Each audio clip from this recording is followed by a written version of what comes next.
तो मेरा नाम है प्रिंस और आप सभी का स्वागत है इविल साइलेंट नाइट में। तो जैसा कि हमने पिछले एपिसोड में देखा था, वनवी एक ट्रैप के अंदर गिर गया होता है और वहां पर उसकी मुलाकात होती है बेक हेई हंग से। वनवी उसे तैयार कर लेता है अपने साथ काम करने के लिए। वह लोग वहां से बाहर निकल पाते उससे पहले ही उनका सामना हो जाता है चियोन मूशियोंग के डिसाइपल मो ह्यूक से। तो अब आगे स्टोरी की शुरुआत में मो ह्यूक को दिखाया जाता है। इस स्वॉर्ड के ऊपर एक स्लैश आकर लगता है। मो ह्यूक के सामने खड़ी होती है हेई हंग। मो ह्यूक हेई हंग से कहने लगता है, क्या तुम्हें सच में डर नहीं लगता कि इससे आगे तुम्हारा क्या होगा? हेई हंग इस पर हंसते हुए कहने लगती है, क्या तुम्हें डर लग रहा है? तुम इसके बारे में चिंता मत करो, मैं तुम्हें मारूंगी नहीं। मो ह्यूक इस पर कहने लगता है, इतनी ज्यादा एरोगेंट भी मत बनो। इस घटिया सी स्वॉर्ड से आखिर तुम मेरा क्या ही बिगाड़ लोगी? इसे सुनते ही हेई हंग तुरंत ही अपनी स्वॉर्ड की ग्रिप को टाइट कर लेती है और अपनी स्वॉर्ड को घुमाते हुए कहने लगती है, इसके बारे में चिंता मत करो, तुम्हारे लिए ये काफी है। इतना कहते ही उसने ग्रेट हेवनली ब्लड आर्ट की ब्लड साइलेंसिंग स्वॉर्ड एसेंस का यूज सीधा ही मो ह्यूक के ऊपर कर दिया होता है। लेकिन दूसरी तरफ से दिखाया जाता है मो ह्यूक ने भी हेई हंग के अटैक को रोक दिया था, लेकिन अगले ही पल मो ह्यूक कुछ कर पाता उससे पहले ही हेई हंग बिल्कुल उसके पास में पहुंच गई होती है। तुरंत ही मो ह्यूक के ऊपर अटैक कर देती है, जिसकी वजह से मो ह्यूक वह खिसकते हुए पीछे चला जाता है। मो ह्यूक अपने मन में कहने लगता है, वह तो पूरी तरह से एक मॉन्स्टर है। अगर मैं यहाँ पर थोड़ी भी देर करता तो अब तक मेरा सर कट कर जमीन पर पड़ा होता। मो ह्यूक कितना सोच रहा होता है, तभी उसे पीछे से आवाज आती है, जितना तुम अपने बारे में सोचते हो तुम उतने ज्यादा भी स्ट्रांग नहीं हो। ऐसा कहने वाली होती है हेई हंग, जिसने कि मो ह्यूक के ऊपर अटैक कर दिया होता है। हेई हंग हंसते हुए मो ह्यूक से कहने लगती है, तो चलो एक तो गया। और यहाँ पर दिखाया जाता है मो ह्यूक की एक आंख को, जिसे कि हेई हंग ने फोड़ दिया होता है, जिसकी वजह से मो ह्यूक वह जोर जोर से चिल्लाने लगता है। हेई हंग उसकी तरफ आगे बढ़ते हुए कहने लगती है, इतने ज्यादा भी नाटक मत करो, चलो भी ये तो बस अभी शुरुआत है। क्या तुम्हें सचमुच लगता है कि इन सारी चीजों से मुझे बेहतर महसूस होगा? भी तो मैंने तुम्हारे साथ खेला भी नहीं है। इतना कहते ही जैसे ही अपनी स्वॉर्ड को मो ह्यूक को मार पाती उससे पहले ही वनवी वहां पर आ गया होता है और उसे कहने लगता है, बस मेरे हिसाब से इतना काफी है। हेई हंग उन तीन लोगों की तरफ देखती है जिनका वनवी सामना कर रहा था। वनवी ने पहले ही उन्हें निपटा दिया था। वनवी कहने लगता है, हाँ लेकिन अभी हमें यहाँ पर बातचीत करने की जरूरत है। यह दोनों मो ह्यूक से कुछ कह पाते उससे पहले ही मो ह्यूक कहने लगता है, तुमने पहले ही मेरी आंख को फोड़ दिया है। क्या तुम्हें सचमुच इसके बारे में लगता है कि अब भी मैं तुमसे बात करने के लिए तैयार हो जाऊंगा? मो ह्यूक हंसते हुए आगे कहने लगता है, यह जगह यह हेवन लेस ट्रू टावर के बिल्कुल नीचे है। अगर तुम बिना किसी की नजरों में आए यहाँ से बाहर निकालने का प्लान बना रहे हो तो यह तुम्हारे लिए बिल्कुल इम्पॉसिबल है। अगर तुम अपनी जान बचाना चाहते हो तो तुम्हारे लिए अच्छा रहेगा कि तुम माफी की भीख मांग लो। इसे सुनते ही वनवी कहने लगता है, मुझे नहीं लगता कि हम इसे मना पाएंगे। हेई हंग इस पर कहने लगती है, मुझे लगता है कि हमें इसे मार देना चाहिए और हम दोनों को एक दूसरे के रास्ते एक दूसरे को बताने चाहिए, जिससे हमें कुछ पता लग सके। इसके अलावा जो हमने पहले रास्ता देखा था, मुझे लगता है कि एक बार हमें उसके ऊपर फिर से नजर डालकर देखनी चाहिए। मो ह्यूक इसे सुनते ही काफी ज्यादा चौंक जाता है और कहने लगता है, आखिर तुमने कैसे? इसे सुनते ही हेई हंग वनवी से कहने लगती है, तो यह इसमें फंस गया, यहाँ पर सचमुच एक और रास्ता है। वनवी इस पर कहने लगता है, मैंने तो तुम्हें पहले ही इसके बारे में बताया था, यह एक अंडरग्राउंड सुरंग है, तो यहाँ पर जरूर निकलने का दूसरा रास्ता भी होना चाहिए। मो ह्यूक इसे सुनते ही काफी ज्यादा चौंक जाता है, कहने लगता है, क्या तुम दोनों सिर्फ मेरा टेस्ट ले रहे थे? वनवी मो ह्यूक के पास बैठ जाता है और उसे कहने लगता है, तुम हमें उस रास्ते तक लेकर चलो, मैं तुम्हारी जान बख्श दूंगा। मो ह्यूक इस पर कहने लगता है, क्या तुम्हें सचमुच लगता है कि मैं तुम्हारी बातों के अंदर आ जाऊंगा? तुम्हारे पास सिर्फ दो चॉइस है, या तो तुम अपने आप को सरेंडर कर दो या फिर मुझे मार दो, फिर भी तुम मेरे मास्टर के द्वारा मार दिए जाओगे। वनवी से सुनते ही कहने लगता है, तुमने मेरे पास इसके अलावा कोई और चारा नहीं छोड़ा है। मो ह्यूक इस पर कहने लगता है, तुमने तो बहुत जल्दी हार मान ली। वनवी कहने लगता है, मेरा ये मतलब नहीं था, अगर तुम पूरी तरह से यूजलेस बनना चाहते हो तो मुझे लगता है कि मुझे तुम्हें यंग लेडी को सौंप देना चाहिए। मो ह्यूक से सुनते काफी ज्यादा चौंक जाता है। दूसरी तरफ से हेई हंग कहने लगती है, मैंने तो तुमसे पहले ही इसके बारे में कहा था, यहाँ पर ज्यादा नाइस बनने की कोई जरूरत नहीं है। हेई हंग मो ह्यूक को डराते हुए कहने लगती है, सबसे पहले मैं तुम्हारी जीभ काटूंगी, इसके बाद तुम्हारे हाथों और पैरों की उंगलियां एक एक करके। यह कितना ज्यादा अच्छा रहेगा, चलो देखते हैं तुम कितनी देर में अपने मौत की दया की भीख मांगोगे। मो ह्यूक से सुनते ही जोरदार चीख निकल जाती है और कहने लगता है, अरे मैं बताऊंगा तुम्हें, तुम चिंता क्यों कर रहे हो? जब तक मैं यहाँ पर हूँ तुम्हें इस तरह का कोई भी काम करने की जरूरत नहीं है। अगले ही पल हमें दिखाया जाता है वह सभी लोग एक दरवाजे के पास पहुंच गए होते हैं। मो ह्यूक उस दरवाजे को खोलते हुए कहने लगता है, तुम लोग इस दरवाजे से बाहर जा सकते हो। मो ह्यूक आगे जाते हुए उन दोनों से कहता है उसके पीछा करने के लिए। वन भी आगे जाते हुए अपने मन में कहने लगता है, कितनी ज्यादा सरप्राइज की बात है। लिटिल फेरिस पर कहने लगती है, लेकिन आखिर क्या? आखिर इतनी सारी जेल इस रास्ते के बीच में और क्यों बनाई गई है? लिटिल फेरिस पर कहने लगती है, शायद ऐसा हो सकता है कि वह लोग कुछ ज्यादा ही लालची थे वनवी इस पर कहने लगता है लेकिन इन सभी के दरवाजे खुले हुए हैं। वनवी आगे जाते हुए मोहित से कहने लगता है, क्या तुम इस चीज के लिए सीरियस हो कि यही सही रास्ता है? अगर तुमने मुझसे झूठ बोलने की कोशिश की, मोहित इस पर कहने लगता है, आखिर मैं तुमसे क्यों ही झूठ बोलूंगा जबकि मेरी लाइफ इसके ऊपर डिपेंड रहती है। तुम्हें अपना प्रॉमिस रखना होगा। जब मैं तुम्हें एक बार रास्ता दिखा देता हूँ तो तुम्हें मुझे छोड़ना होगा। वनवी से सुनते ही अपने मन में कहने लगता है, यह सचमुच पता नहीं किस तरह का व्यक्ति है। वह दोनों जैसे ही आगे जा रहे होते हैं तभी उन्हें पीछे से हेई हंग आवाज देती है और उन्हें वहीं पर रुकने के लिए कहती है। हेई हंग एक दरवाजे के पास पहुंच गई होती है और उसे देखते हुए कहने लगती है, आखिर यह दरवाजा बंद क्यों है?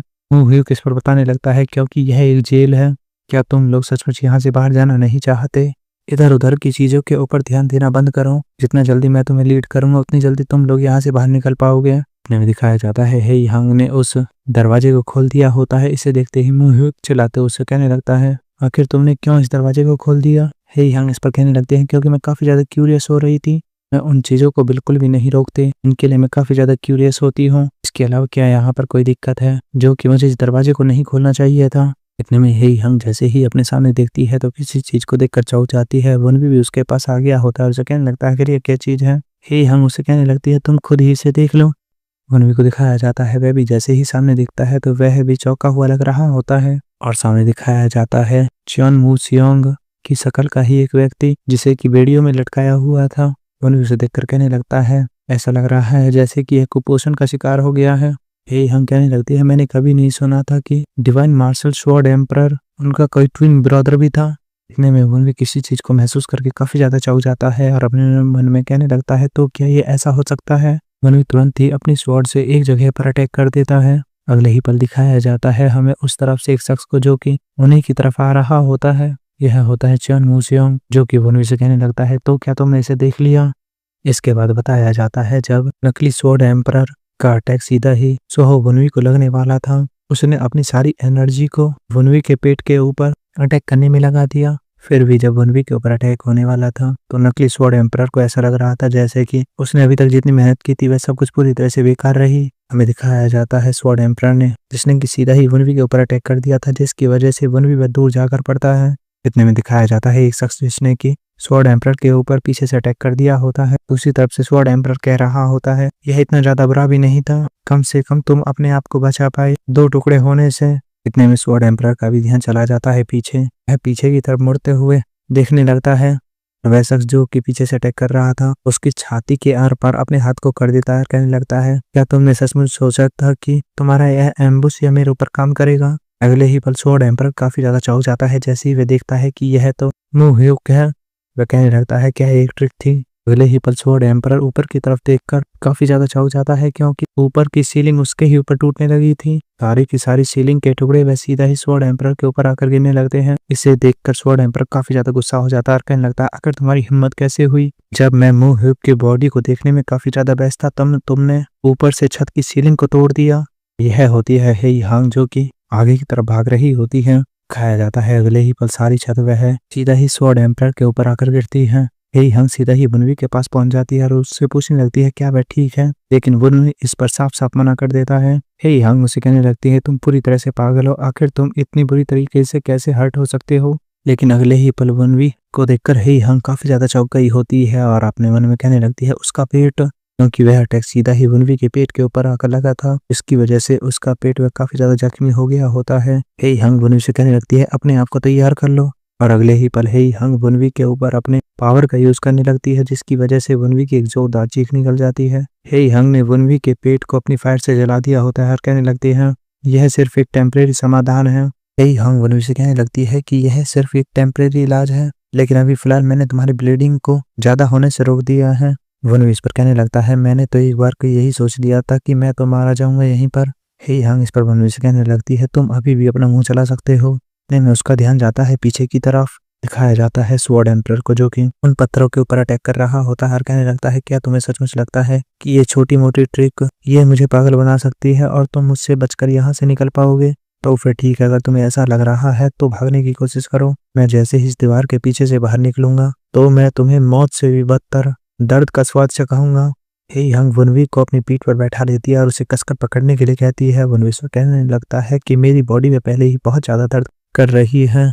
वनवी कहने लगता है मैं अभी बिल्कुल भी मरना नहीं चाहता। इस पर ही हंग उसे कहने लगती है कसकर मुझे पकड़ो और अपना मुंह बंद रखो। हे हंग आगे की तरफ देखते हुए कहने लगती है मैं तुम्हें यहाँ पर तो मरने बिल्कुल भी नहीं दूंगी। हे हंग वहां से वनवी को ले जाने लगती है और कहती है तुम मेरे हो सो हो वनवी, और मैं अपने लोगों को इतनी आसानी से मरने नहीं देती। इतना कहते ही दिखाया जाता है हे हंग को जिसने कि एक दरवाजे को खोल दिया होता है। हे हंग सामने की जगह को देखकर चौंक जाती है और कहने लगती है यह तो एक स्टोरेज है, तो यह वह रास्ता है जहाँ ले जाता है। हे हंग को पीछे से एक जोरदार साउंड सुनाई देता है। हे हंग इसे सुनते हुए कहने लगती है तो क्या ऐसा हो सकता है कि उसने उस दीवार को तोड़ दिया हो? अगर ऐसा है तो मैं बिल्कुल भी यहाँ पर आराम नहीं कर सकती। वह बहुत जल्द यहाँ तक पहुँचता होगा। और वनवी की तरफ देखते हुए कहने लगती है लेकिन मैं इस व्यक्ति को भी अपने साथ लेकर तेजी से नहीं दौड़ सकती। हे हंग की निगाह जाती है एक बॉक्स के ऊपर और कहने लगती है मेरे पास एक भी चांस नहीं है इस तरह से यहाँ से बाहर निकलने का। इतने में वह तुरंत ही वनवी को उस बॉक्स के अंदर पटक देती है। वनवी उसे कहने लगता है आखिर तुम क्या करने की कोशिश कर रही हो, लेकिन हे हंग ने उसके एक्यूपंक्चर पॉइंट को पूरी तरह से प्रेस कर दिया होता है। वनवी से देखते ही कहने लगता है मैं सांस नहीं ले पा रहा हूँ। हे हंग वनवी से कहने लगती है तुम चिंता मत करो, मैं तुम्हें चोट पहुंचाने की कोशिश नहीं कर रही हूँ। यह टर्टल ब्रीदिंग टेक्निक है जो कि तुम्हें यहाँ छिपने में मदद करेगी। इसके बारे में बिल्कुल भी चिंता मत करना, मैं उसे अपने साथ लेकर चली जाऊंगी और जब मैं उसे एक बार भटकाने में कामयाब हो जाऊंगी तो मैं तुम्हें यहाँ से लेने वापस आऊंगी। इसके बाद सीन चेंज होकर हमें दिखाया जाता है स्वॉर्ड एम्परर को जो कि सचमुच उस दीवार को तोड़कर आ गया होता है। उसका ध्यान जाता है इस दरवाजे के ऊपर और कहने लगता है तो वे लोग जल्दबाजी में यहाँ से निकले हैं। स्वॉर्ड एम्परर आगे की तरफ देखते हुए कहने लगता है वैसे भी इस कंडीशन में वे ज्यादा दूर भाग कर नहीं जा सकते, जितना हो सके तुम लोग स्ट्रगल कर सकते हो। इतने में उसका ध्यान जाता है एक तरफ और यह वही बॉक्स होता है जहाँ पर ही हंग ने वनवी को लेटाया था। स्वॉर्ड एम्परर उस बॉक्स के पास पहुंच जाता है और उसे टच करने लगता है। इतने में उसे आवाज आने लगती है हाँ इस तरफ जल्दी पकड़ो उसे। स्वॉर्ड एम्परर को भी समझ में नहीं आता आखिर किस तरह की आवाजें हैं। इसके बाद दिखाया जाता है स्वॉर्ड एम्परर को जो कि उन आवाजों को सुनते हुए उसी डायरेक्शन में भागने लगता है और कहता है ऐसा लगता है जैसे कि तुम लोग इतनी आसानी से यहाँ से बचकर नहीं निकल पाओगे। इसके बाद सीन चेंज होकर हमें दिखाया जाता है हे हंग को जो कि स्वॉर्ड एम्परर के लोगों को काटे जा रही होती है और अपने मन में कहने लगती है क्या मैं पूरी तरह से पागल हूँ, किसी और के लिए चारा बनना और उसके लिए अपनी जान जोखिम में डालना। यहाँ पर सब कुछ क्लियर है, अगर सब कुछ इसी तरह से चलता रहा तो जल्द ही मैं यहाँ पर मारी जाऊंगी। सो हो वनवी आखिर उसके अंदर ऐसा क्या खास है कि मैं बेक हे हंग मैं उसकी जान की रक्षा करने के लिए खुद अपनी जान को जोखिम में डाल रही हूँ। हे हंग वहां से भागते हुए आगे कहने लगती है वैसे तो उसे मुझे बहकाना चाहिए था लेकिन ऐसा लगता है जैसे कि यहाँ पर चीजें उल्टी हो गई है, मैं तो खुद ही बहक गई हूँ। सो हो वनवी तुम्हें सचमुच इसका भुगतान करना पड़ेगा। इतने में दिखाया जाता है हे हंग के पीछे एक शख्स आ गया होता है। इसके बाद सीन चेंज होकर हमें अगले दिन 8 flowering shadows of the wind sect के सामने का सीन दिखाया जाता है जहां पर बहुत सारे लोग इकट्ठा थे। लोग आपस में बात करते हुए कहने लगते हैं मैंने तो इसके बारे में सुना था कि कल यहाँ पर 3 लोगों ने टेस्ट क्लियर किया था लेकिन यहाँ पर तो 2 है, आखिर तीसरा कहाँ है? एक आंख वाला आदमी, क्या उसने यहाँ पर हार मान ली है? यह बात समझ में आती है क्योंकि उसका अपोनेंट वह 8 मार्शल मास्टर्स में से एक का सक्सेसर है।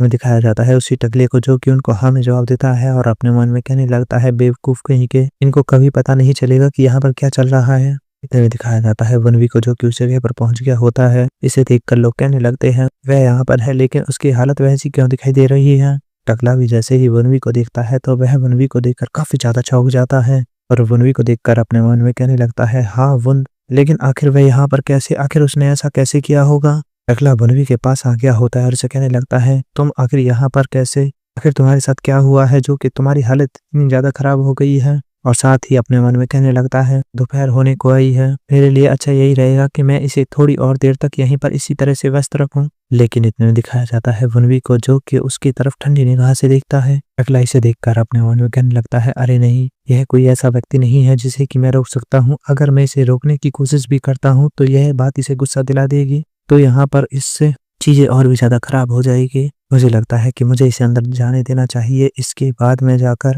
हेवनलेस ट्रू सेक्ट स्वॉर्ड एम्परर को इसकी खबर दूंगा।